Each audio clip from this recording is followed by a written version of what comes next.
Det her, det er min poliouniform. Og den her, og så de der, og det lille her. Man må ikke have hat på indendør, så jeg tager den af igen. Nu har I set, det var sådan noget, vi har bart derovre. Jeg har kaldt det foredrag bekæmpelse af polio, Rotaries gave til verden.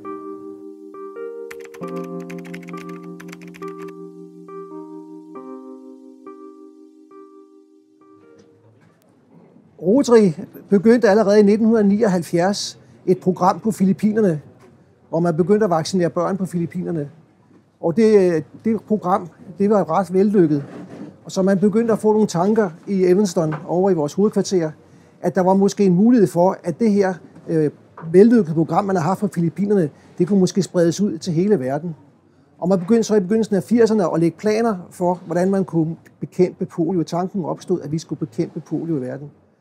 Og i 85 lancerede Rotary så på en verdenskongres, at nu skulle polio bekæmpes. På det tidspunkt kan I se, der var der polio i 125 lande i hele verden. Der var 350.000 tilfælde af polio hvert år. Indien var det hårdeste ramte land i verden på det tidspunkt. Der er 3 forskellige viruser, som kan give polio. 1, 2 og 3. Man begyndte så at iværksætte programmer og samle penge ind. I 1988, der siger WHO og UNICEF, det er måske alligevel en god idé, for der var ingen i 1985, der troede på, at Rotary kunne få succes med at udrydde polio. Man mente, at det var en umulig opgave. Men da de så, hvordan Rotary greb det an, og hvor mange penge de samlede ind, så sagde man, det er måske alligevel et program, vi skal støtte. Og de kom så med i 88, og så er det, der hedder US CDC, det er altså Crisis Damage Control, det er en amerikansk organisation, som også bekæmper forskellige diseases, de kom også med. Og senest her for nogle år siden, så begynder Bill Gates også at få interesse for det, og Bill Gates begynder at give Rotary nogle udfordringer. Han siger, at hvis I kan samle så mange millioner ind, så giver jeg lige så mange til Rotary. Det kunne vi så godt, så sagde han, respekt. Så gør vi det en gang, så siger han, så giver han også en ny udfordring. Så lever vi op til det også at samle de penge ind, så Bill Gates måtte punge ud. Så sagde han her sidste år, okay, siger han så, nu giver jeg mig. For hver dollars, I samler ind fremover, der giver jeg $2. Op til 70 millioner US dollars om året. Og det gør han ind til 2018. Og det betyder, at Rotary, som allerede nu har doneret, det vi har indsamlet, 1 milliard US dollars, har Rotary samlet ind til at bekæmpe polio. Og vi regner med at bruge yderligere 0,5 milliard US dollars frem til 2018. I 2018 har Rotary sagt, det er mærkedagen, det er der, vi skal have udryddet polio. Vi var meget tæt på for et par år siden at have udryddet polio. Men det gik galt i nogle lande. Og hvad tror I, den største trussel mod udryddelsen af polio det er for øjeblikket? Det er krigene, ja. Det er Taliban. Det er Taliban. Fordi det Rotary gør, vi indsamler penge, og de penge, de går til at købe medicin, til at købe poliovaccine. Og så gør vi også det, at rotarianere tager ud i verden og er med til at vaccinere børn. Og det er det, jeg godt vil fortælle om, efter som jeg lige har været i Indien og vaccinere børn.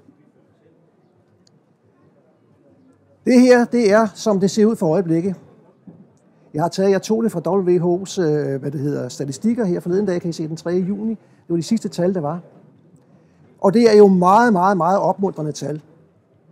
På lige at se det, hvor mange der var i 2014, der var der 414 tilfælde af polio. Vi havde for et par år siden, var vi nede på under 200 tilfælde. Så sker der det i 2012. Der proklamerer Taliban i Pakistan, at de vil ikke tillade vaccinationer i Pakistan, blandt andet på grund af amerikanernes droneangreb. Så man begynder at skære halsen over på alle dem, der er vaccineret. Jeg kan sige, at sidste år mistede 16 vaccinatører, eller dem, der er ude at vaccinere, blev dræbt i Pakistan af Taliban. Man havde også problemer i Afghanistan. I Afghanistan var det problem, at den vaccine, vi bruger, den kommer bliver rundt, det er sådan en lille flaske her, det er oral vaccine, jeg kommer lidt tilbage til det. Men som på alt vaccinen, der står der på nogle flasker, der stod der på de flasker, man brugte i Afghanistan, at den var steril. Og det er vaccinen jo. Hvad sker der, når man drypper et drengebarn i munden med noget, der er sterilt? De bliver selvfølgelig sterile, troede de.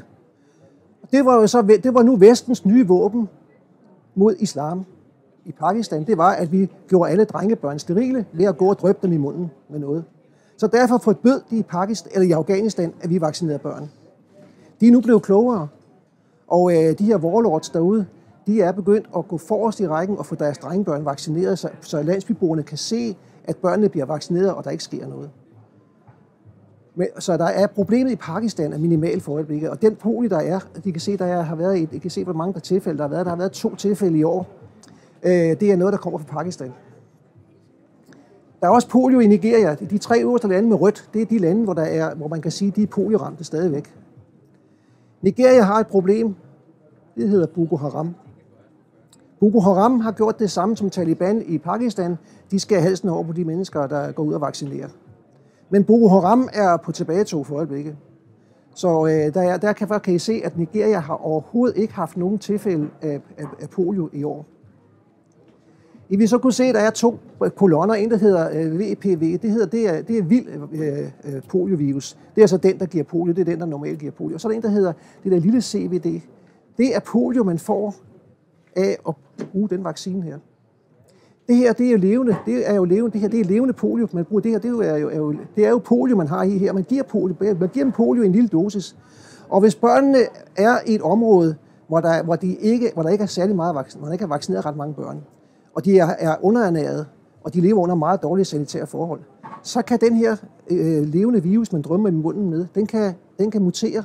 Og så kan i løbet af et år, kan den lige pludselig give polio. Men vi har vaccineret alt i alt på omkring 3 milliarder børn. Af de 3 milliarder børn, der er blevet vaccineret, og alle de milliarder af dosis, man har givet, er det under 1000, der har fået det, der hedder circulated virus-derived polio. Altså det er ganske få. Så hvis man ser i sammenhæng med det, så er det stadigvæk det eneste rigtige at bruge det her. Fordi det her, det kan alle. Altså jeg er ikke sundhedsuddannet, men jeg kan godt dryppe med 2 dryp i munden med sådan noget her. Men I kan se tallene. Hvis de tal her fortsætter, den udvikling, der er nu her, vi er nået i juli måned. Det vil sige, at vi når måske, lad os så sige, der kommer 1 eller 2 tilfælde mere her i juni, så kommer vi op på en 27 tilfælde. Så bliver det, på årsbasis bliver det omkring nogle 50 i forhold til 414 sidste år. Hvis det her det fortsætter, så når vi målet i 2018. Så har vi gjort verden poliofri. Vi har haft nogen ude at vaccinere før. Det her, det var det team fra Danmark, der var afsted i 2010 og vaccinerede i Nigeria. Det er lidt et sløret billede, men i hvert fald, jeg kan se ham, der står øverst til højre. Det er en af mine AG'er, Per Helve. Og jeg må måske nogle andre, I kender, men det er lidt sløret. Men I kan se, der har været et dansk team ude før at vaccinere. Det er ikke noget, vi har gjort så meget i Danmark. Men der er andre lande, der virkelig gør meget ud af det. Jeg fik tilfældigvis at vide, at der skulle være poliovaccination i Indien, og af Per Højen, vores director. Og så snakkede vi sammen, og så var vi nogen, der gik sammen og sagde, at vi ville godt ud og vaccinere. Det vi så gjorde, det var, at vi sluttede os til et belgisk team. Vi koblede os på et belgisk team, og rejste sammen med dem, belgisk-hollandsk team. Indien blev poliofri i januar 2014. Det var mens jeg var på guvernørskole over i San Diego, og vi fejrede det, og der blev klappet. For at et land kan blive poliofri, så må der ikke have været polio i landet i 3 år. Men for at et land bliver erklæret poliofrit, det har Danmark også, det har Danmark været i mange år, så skal vi stadigvæk vaccinere. Og vi skal vaccinere indtil det sidste tilfælde af polio er udryddet. Der er mange vestlige lande, der svigter her. Fordi blandt andet her i Danmark har vi ikke tvungen vaccination. Det er frivilligt. Hvor mange procent af en børneårgang i Danmark vil I tro, der ikke er færdigvaccineret for polio og mæslinger? Det er tæt på 20%. Og det er ganske rystende. Da Statens Serum Institut begyndte i foråret sidste år at sende breve ud til alle de familier, hvor de kunne se, at de ikke var færdigvaccineret. Og det var 7.000 breve, de sendte ud i maj sidste år, og de fortsatte i juni måned. 16% af forældrene svarede tilbage, at de ville ikke have deres børn vaccineret. Og 39% svarede, at de havde glemt det. Det gør, at mange af vores børn ikke er færdigvaccineret. Og I kunne se den panik, der var, da der lige pludselig blev mæslinger i Berlin her for et stykke tid siden. Og der har også været mæslingudbrud op i Nordsjælland. Og der sker nøjagtigt det samme med mæslinger. At de rammer børn, der ikke er vaccineret. Og polio er meget mere farligt. Så jeg vil sige, at jeg har mit budskab til de forældre, der ikke lader deres børn poliovaccinere. De spiller simpelthen hasard med deres børns helbred. Og hvis de ikke tror, at polio er skadeligt, så skal de tage til Indien. Jeg kan godt fortælle jer, der er så mange forkrøblede mennesker i Indien, der har haft polio. Det er på hver et gadehjørne, man ser dem køre rundt på skateboards og sådan nogle ting der. For det er trods alt kun, det sidste tilfælde, var en lille pige, der fik polio i Indien i 2011. Indien, der er det ikke frivilligt. Der er det tvang. Indien gennemfører årligt 2 gange, kan I se, landsdækkende vaccinerer alle børn under 5 år. Så har de 3 gange nogle regionale, og så kan I se, det er børn op til 5 år. Og man bruger det, der hedder oral vaccine, det jeg siger. Der kan I se, der er 2. Jeg har taget et billede, den røde, jeg har taget ud i, det billede, jeg har taget ud i Indien. Og der kan I se på vaccinen, at den her, der er sådan en firkant, at den er helt hvid. Og det er, så længe den der firkant er hvid, så er vaccinen levende. Den skal opbevares køligt nemlig. Så det er det, der er problemet, når man tænker på, hvor varmt det er i Indien. Og I kan se, at den ved siden af, den er sort, og den kan jeg sende rundt her. Den kan vi ikke bruge mere. I den der flaske er der til 20 børn. Der er til 20 børn, den der. Det koster 2,5 kroner per at vaccinere et barn. Så det vil sige, det koster cirka 50 kroner sådan en flaske der.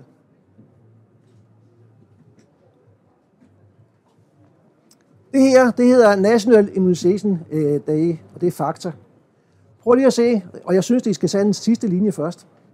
På 2 dage vaccinerede vi 170 millioner børn. 170 millioner børn blev vaccineret på 2 dage. Det var selvfølgelig ikke rotarianere, der vaccinerede alle sammen, for I kan se, at vi var 2,7 eller 2,5 millioner, der vaccinerede. Og mange af dem var jo rotarianere, indiske rotarianere fra Amerika, og så nogle her fra Europa og England, og så også 5 fra Danmark. Men der er også mange andre frivillige, der vaccinerer. Og sådan billedligt talt kan man sige, hvordan kan Indien gennemføre det her? Man kan tage Indien som landkort, og så kan man lægge sådan et gitter ind over med firkanter. Og hver lille firkant bliver så tildelt nogle lokale, og de skal sørge for, de kender området, de skal sørge for, at samtlige børn bliver besøgt. Og vi blev så sendt ud til sådan en lille firkant. Den ene dag er det en meget, meget slemt slump i New Delhi, og den anden dag er lidt bedre. Og så er der simpelthen nogen, der ved, hvor mange børn der er der. Det første sted, der vidste de ikke helt, hvor mange børn der var. Men så gør man det, alle de børn, man møder, og spørger dem, hvor gammel er du? Jamen, jeg er 3 år. Godt. Så kigger man på deres venstre hånd. Er lillefingerneglen ikke sort? Så får de 2 dryp i munden. Om de vil have det eller ej, de får bare 2 dryp i munden. Og så bliver deres neglesfarve sort med en tus. På den måde kan vi se, at de er vaccineret. Det andet sted, vi havde, der var så meget tjek på det, så man kunne føre protokol. Og I kan se det hele, der er meget, der bliver brugt til det, og det er en kæmpe organisation, de sætter i stand. Men det Indien er bange for, det er jo Pakistan, er på mange, og de er også bange for Pakistan, fordi de har atomvåben. Men Indien er bange for, fordi Pakistan ikke gør nok for at bekæmpe polio, at polio skal komme fra Pakistan til Indien. Og kommer der bare ét tilfælde i Indien, så mister landet sin status som at være poliofri.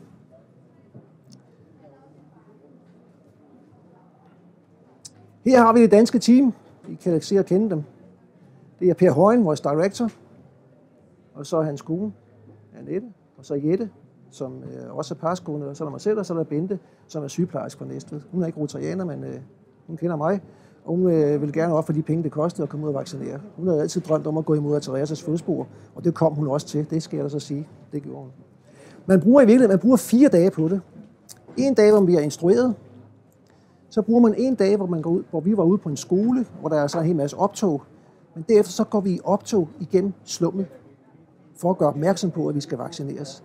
Hvor man får folk hævet ud af deres huse, så de kan se, at der skal foregå et eller andet. Her kan I se optoget.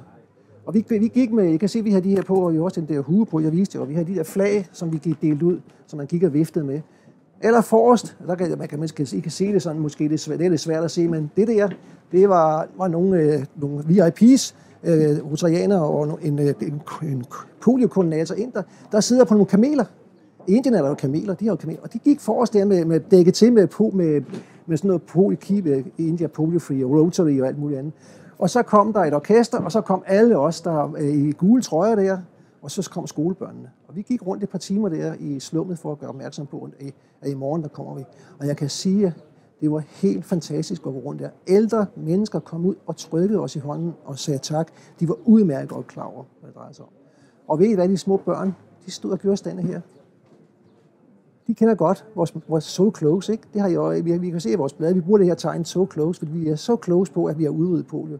Der var så stor taknemmelighed over det her, så det var altså meget rørende, vil jeg sige. Her kan jeg sige, at man går og vinker, det er Bente, der står og vinker til nogen oppe, og der kan jeg se, at der står nogle børn der med flag, og de står og gør sådan her.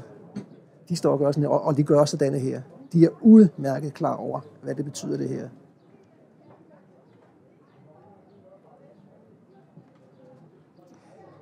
Vi blev så hentet af nogle lokale rotarianere. Jeg var så ham, der var præsident i den klub, vi kom ud til. Han var bogtrykker. Og han havde så lavet det her fine banner, hvor han siger velkommen. På den station her, der har man så vaccinen opbevaret. Og det er derfra, man så går ud i de forskellige områder, man skal ud i. Og der kan I se der ved siden af, der er frysere. Og der står de der bokse, kan I se, de der blå bokse. Det er sådan nogle kølebokse, små kølebokse, hvor der bliver lagt is ned i. Og så bliver den vaccinen bliver lagt ned i der, i sådan de der små flasker. Så den ligger køligt, og den skal hele tiden opbevares ned der. Og man må kun have en flaske op ad gangen. Og skal man gå langt, så slikker man den ned i køleboksen igen. Så den der firkant ikke begynder at blive farvet. Fordi så begynder vaccinen at dø, for det er levende vaccine. Så dør vaccinen simpelthen. Og den bliver også transporteret, I så, hvor der var kameler og alt mellem rum. Men vi brugte altså også sådan nogle tuk-tuk, som de hedder, de der små taxaer derude, trehjulede taxaer. Den blev fyldt med sådan nogle der, og så drønede den ud og kørte så vaccinen ud til de steder, hvor vi så skulle ud og gå. Og så gik vi så ud til de forskellige områder, og der kan I så se, at der er altså Bente og Jette, der går der, og de er begge to sygeplejersker, så de kunne ikke hurtigt nok komme ud og komme i gang. Og så kom vi så ud på en station, hvor vi stod, og så begyndte vi at vaccinere. Vi havde så gjort det, at vi også hjemmefra havde købt forskellige gaver til børnene. Så når børnene kom hen og blev vaccineret, så gav vi dem en lille gave som tak for, at de var kommet. Og det kunne være sådan en ballon her, det kunne være sådan en lille fløjte der. Vi havde regnet, at de her fløjter, det gjorde regnet med, så gik de her fløjte i dem, og så vil andre børn spørge, hvor du fået den fløjte fra. Og så havde vi så nogle hotelsæber med, også nogle små hotelsæber. Og vi havde købt på et fabrik. Og vi havde regnet med, at den skulle vi give til forældre, der kom med spædbørn. Men børnene i det der slum, de ville hellere have et stykke sæbe, end de ville have en fløjte. Jeg synes, at det var ret sigende for, hvordan de havde det. De ville hellere have et stykke sæbe til mor, end de ville have en fløjte til sig selv. Men jeg blev så sat til, at vi havde en stor rygsæk, og vi havde det i. Og jeg gik sammen jeg gik sammen med Jette og med Bente, og så blev Per Højen og hans kone kom et andet sted hen. Og jeg var så den, der bar på alle gaverne. Jeg kan godt fortælle, at det var en kamp. Fordi det er ikke fordi børnene de er så tyvagtige, men de har lange arme, og de vil bare have hele tiden. Og jeg må simpelthen sidde og kæmpe for, at de ikke skulle stjæle alle de ting, vi havde. Så jeg vil sige, jeg var ikke den, der fik vaccineret flest børn. Jeg vaccinerede vel nok omkring en 50-70 børn på de 2 dage, vi var ude. Jeg ved, at Bente, hun var nok den, der vaccinerede mest. Hun vaccinerede omkring 250-300 børn. Hun blev på et tidspunkt spurgt, da vi stod der, hvor børnene kom til os. Det var ikke meningen, at vi skulle gå ud og opsøge børn, men det besluttede de så. Så sagde de til hende, er du klar til at gå ud? Ja, siger hun, det er. Er du sikker? Ja. Så tog der nogle rotarianere, der tog hende med ud, og så gik de ud og opsøgte børnene i slummet. Der fik hun altså lidt af et chok. Altså hun kom ud i noget, hun sagde, at folk kunne leve der. Det var helt utroligt. Hun var handicappede børn, hun var op og finde i noget mørke og skulle strybe dem og sådan nogle ting der. Det var virkelig, virkelig slum. Men vi fik da i hvert fald vaccineret rigtig, rigtig mange børn. Og jeg kan sige, at så nogle gange så kommer der sådan nogle barn hen og stod og kiggede på mig, og så siger, hvor gammel er du? Her 3 år, siger han så. For de ville have en gave, ikke? Men det fik de altså ikke. Og der kan I se, man gør jo bare på den måde der kan I se, der er 2 måder at gøre det. Det er baby, der er der til højre, som Bente vaccinerer. Og der kan man sige, at nogle gange er det så svært at få åbent munden på dem. Og man er nødt til at trykke dem her, og nogle gange er man altså nødt til at tage hårdt. Og nogle gange så ved de ikke åbne munden. Og jeg tror ikke, vaccinen smager så godt, fordi det kan man se på dem. Altså dengang vi blev vaccineret, der fik vi en sukkerknald. Og Danmark har brugt oral vaccine lige indtil 2004. Der har vi stoppet med det. Og nu bruger vi så død vaccine, men bliver så sprøjtet ind, og så får vi så den her. Og en af de grunde til, at vi jo sådan set har problemer i Danmark med, at børn ikke bliver vaccineret, Det er jo lidt Helle Hertz, eller Lone Hertz, fordi hun har jo en dreng, der er autist, og hun påstår, at det er den her trippelvaccine, der har givet autisme. Det er altså ikke rigtigt. Det er tilbagebevis. Det er ikke rigtigt. Der skulle ikke være nogen bivirkninger ved det. Men man bruger altså stadigvæk den der oralvaccine i Indien, og det er også det, man bruger overalt for øjeblikket. Men man er ved at skifte. Man er ved at skifte til at bruge stik i stedet for. Jeg kan jo også, kan I se. Og der kan I så se her, der er en, der bliver vaccineret, og så sidder der sådan en og tegner fingeren sort med tus. Kan I se det oppe, ikke? Og det var den ene måde at gøre det på, når der ikke var styr på, hvor børnene var. Og den anden måde, da vi var den anden gang, der var den lokale var så en politibetjent. Og hun kendte alle børnene i de områder, vi gik i, de gader, vi gik i.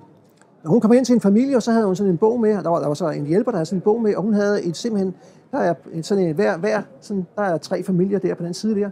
Der står, hvor mange børn der er de vaccineret eller ikke vaccineret. Og så kunne hun sige, ved I hvad, jeg mangler 3 børn her, hvor er de henne af? Jamen de er deroppe, ned med dem. Nej, ned med dem, der var ikke så meget at gøre. Ned, op, og så blev det krydset af. Så der var så meget styr på det, at man havde protokoller på det. Det andet sted havde man ikke styr på det på den måde. Der var simpelthen ikke, jeg tror ikke, de vidste, hvor mange mennesker der var. Så der var kun en at gøre, det var at farve neglen sort. Vi har i Indien gennemført det så mange gange, så kan man jo sige, at vi bliver børnene vaccineret indtil flere gange om året. Men i Danmark, der er hele vores vaccinationsprogram, det består i år, for det er 4 gange. Fra 0 til 5 år, så bliver man vaccineret 4 gange, og så er man færdigvaccineret. Og så er man sådan set beskyttet resten af livet. Men det var dog trods alt således, at da vi skulle ud, og fordi vi skulle ud i et område, hvor der var polio, så skulle vi, jeg var vaccineret, fordi jeg havde været i Afghanistan og Irak som soldat, men Bente, hun blev revaccineret, og det var man nødt til for lige at være helt sikker på, at man ikke fik polio, fordi man går i et risikoområde. Men ellers er man sådan set beskyttet resten af livet. Det var dagens indsats. Det er der, alt der ligger der, det er noget svineri, men det er alle sammen tomme flasker.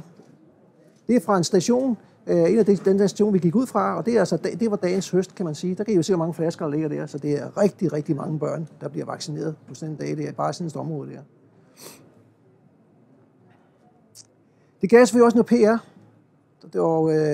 Det er noget af det, der har været. I kan se det var fra Vest, det er Nordvestnyt. De var ude at besøge mig, og der kan vi se, der har vi så en fra Næstvedbladet, hvor en sygeplejerske til kamp mod polio, vi fik lavet noget der. Der er lavet noget på vores hjemmeside, og det, jeg har set i Ruta i Norden, det sidste nummer af Ruta i Norden, der er også en artikel om vores tur derud til. Og det er jo altså for at gøre opmærksom på, at man kan som rotarianer tage ud og være med til sådan noget her. Og jeg vil sige, hvis man føler som rotarianer, at man gør en forskel, så føler man det virkelig, når man står derude. Jeg får en lille smule gåshud nu, det er ikke fordi jeg fryser, men jeg kan godt fortælle jer, når man står derude med sådan en lille barn, og drypper det i munden med 2 dryp, og så kan man sige med sig selv, nå Marker, nu er chancen for, at du får polio, den er minimeret. Det er altså en helt speciel følelse, man har. Men det er, altså, jeg var virkelig, vi var meget høje af at være ude i den der operation. Der er igen sådan en landsdækkende National Immunization Day i Indien i foråret, i januar og februar. Men I kan se, at jeg har skrevet det sidste gang, at man bruger oral vaccine. Og det vil sige, at os 5, der var afsted, så var der i hvert fald 2 af os, der ikke kunne. Altså, der var 2 sygeplejersker, de måtte godt stikke, og Annette, hun er overlæge, hun må også godt stikke. Men Per og jeg, vi er altså bare nogle dovernikker, vi må ikke stikke, så vi kunne altså ikke have fået lov til at være med til det her, hvis det var, vi skal ud. Så hvis der er nogen af jer, der vil ud og prøve det her, og ikke er sundhedsuddannet, så er sidste chance næste år i januar og februar, hvor Indien gennemfører igen sådan en landsdækkende operation, hvor man kan komme ud og dryppe. Herefter så vil Indien gå over til at stikke, fordi så vil man lave virkelig polio plus. For polio plus betyder jo virkelig, at man giver mere end en vaccine, man vaccinerer dem, ligesom vi gør mod noget andet samtidig med. Og så skal man til at bruge sprøjter. Jeg er bange for, at der sker det samme, som der skete ude i Indonesien for et stykke tid siden, hvor man også vaccinerede, det var ikke polio, men hvor man så genbrugte sprøjterne, og så fik man spredt HIV. Og det her, jeg sagde til, at det koster 2,5 kroner for at vaccinere et barn. Man kan ikke vaccinere et barn for 2,5 kroner, hvis man skal til at bruge engangssprøjter. Men vi håber så på, at man bruger sådan nogle sprøjter, at man ikke kan genfylde. Der er nogle sprøjter, der er lavet, så i øjeblikket man forsøger at genfylde dem, så knækker stemplet. Det er sådan, findes. Men det er bare en sprøjte med den der med vaccinen. Jamen, hvis nogen forsøger at det er det, der er problemet. Hvis nogen så forsøger at genbruge sprøjten, så knækker den. Så går den i stykker. Man kan ikke genbruge sprøjten. Og det er det, man skal passe på med. Men den er stadigvæk dyrere, end at bruge sådan et glas der med 2 dryp. Og så bliver udgiften større. Det bliver polio plus. Det er bare én ting. Ja, det er. Og polio har jeg, som jeg sagde til, der er tre viruser, der giver polio. Men der er kun type 1 tilbage. Type 2 og 3, de blev udryddet i 2014. Så der er kun én type tilbage, og det er type 1. Man skal være klar over, at man bærer selv alle udgifter til det. Man betaler selv rejsen, man betaler selv opholdet. Det eneste Rosenrig giver dig, det er vaccinen. Man skal selv købe dem her, man skal selv købe gaverne. Der bliver ikke rullet med pengene. Rosenrigs penge går kun til vaccinen. Og hvad koster det så? Det kostede os cirka lidt over 10.000 per næse. Det gjorde det. Altså det tager 4 dage. Vi gjorde så det, at når man nu har taget rejsen derud, så vi havde lige 5 dage inden, hvor vi tog på det sightseeing og så lidt, så det ikke kun var polio, ikke? Men der var nogle af dem fra Holland og Belgien, der kom. De kom om dagen før, hvor vi skulle instrueres, og de tog hjem samme dag, som vi sluttede med at vaccinere. Så det var bare ud og hjem. Men altså, hvis det er ren udgift til bare at tage derover og bo på hotel i de her 4-5 dage, så er det cirka 10.000 kroner, man skal regne med. Men jeg kan så sige, at man får virkelig en oplevelse for livet. Det gør man altså. Ja. Du siger type 1. Ja. Hvad er det for en virus? Jamen det er poliovirusen. Der er 3 forskellige viruser, som kan give polio. Og polio er jo den rammer jo vores nervebaner. Der var også noget, jeg ikke var klar over. Er nogen af jer, der har hørt om postpolio? Ja, i høj grad. Men det har jeg ikke. Og første gang, jeg hørte om det, var da Ravi, vores kommende verdenspræsident, var over at besøge os over i Billund her i efteråret. Så kommer der en dansk overlæge. Hun var polioramt. Hun var ramt af polio der i 50'erne, i 53, hvor vi havde. Og hun viste så, hvordan hun var blevet helbredt. Hun har ligget i jernlunge og blevet trænet op. Og man så billeder af hende, som da hun havde familie, men hun havde været på vandretur med sine børn. Da hun skulle op og holde foredrag for os, så stavrede hun op på 2 krykker. Hun havde fået postpolio. Så tænkte jeg, hvad fanden er postpolio for noget? Så gik jeg ind og kiggede på nettet. Det viser sig, at postpolio, det er, at de nervebaner, der er ramt af polio, de kan ikke genetableres. Men det er så de andre, der overtager dit gangapparat. Men ved at der er færre til at aktivere dit gangapparat, så bliver de åbenbart overanstrengt efter cirka 50 år. Og så giver de op. Og når jeg er ude i klubberne og holdt foredrag til klubbesøg, så har jeg også fortalt lidt om det her med polio og postpolio.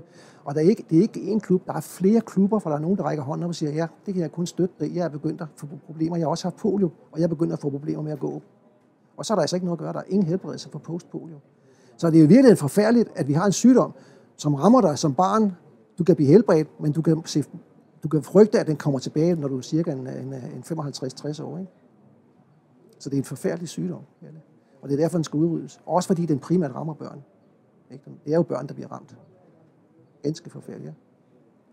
Jeg kan supplere med at sige, at der er en filminstruktør, der hedder Niels Frank, som selv hedder polio som barn. Han har lavet en rigtig god film om polio, og hvad det vil sige. Og han laver en kæmpe indsats nu i forhold til at lave oplysning omkring postpolio, fordi han selv jo er kommet i den alder, hvor han er også... det er klart. Jeg kunne godt tænke mig, at vi samarbejdede lidt mere med ham i forhold til at udbrede budskabet. Han er optaget en rigtig udmærket film. Det var en god idé, det var ikke klar over. Det var en god idé. Jeg ved også, Marianne, du fortalte mig, at da Ravi på Guvernørskolen, vores nye verdenspræsident, han stod og holdt tale. Der holdt han sådan en meget bevægende tale, og det viste sig, at hans mor er polioramt. Er det ikke det? Ja. Så vores verdenspræsident, hvem siger du? Hun fik også postpolio, så vores kommende verdenspræsident, kan man sige, er ramt ved, at hans mor har haft polio, og nu postpolio. Ikke? Så det er meget tæt inde på livet også. Du havde også et spørgsmål. Kan der ske noget ved, at barnet får 2 gange vaccine? Nej, det siger de ude i Indien. Det kan godt være nogle læger her i Danmark, der siger, men det er måske farligt. Men inderne siger, de vil hellere give et barn 5 gange vaccinen om året, i 5 år, det er 25 gange, end de vil undlade at vaccinere et barn. De siger, der er cool business der. De siger, nej, de skal vaccineres. Jeg mener, du siger, at de får 2 dråber. Skal det gøres så med et vist mellemrum, eller? Jamen, de kan jo risikere, når de laver en landsdækkende operation både i januar og i februar, og hver gang vaccinerer de alle børn. Og så laver de nogle regionale også, og der kan der jo nogle af de samme børn blive ramt igen. Næste år laver de det samme igen. Altså de børn, jeg gik og vaccineret her i februar, de bliver vaccineret igen nu her i januar og februar næste år. Men de siger, nej, det betyder ikke noget. Altså vi vaccinerer 5 gange, ikke? De vaccinerer så op til 25 gange, men i hvert fald 5 gange. Alle bliver ramt. Men det betyder selvfølgelig noget i forhold til det her med, at man kan udvikle på at levende vacciner. Ja, den er så minimal. Jeg siger, når jeg snakker om 3 milliarder, der er døde, og der er altså under 1000 tilfælde af den der, og det har primært været i sådan nogle områder som Nigeria, hvor der har været meget, meget dårlige sanitære forhold, og hvor man ikke har kunnet komme ud til alle områder. Selvom Indien er snavset og sådan noget, så er det et helt andet land end Nigeria.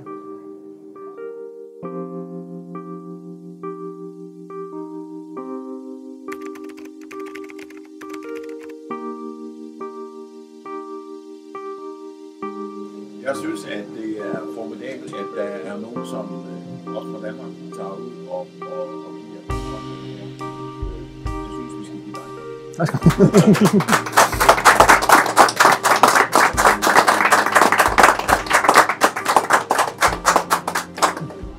Tak for det, og så er Rosa mødet slut. Ha' en god dag.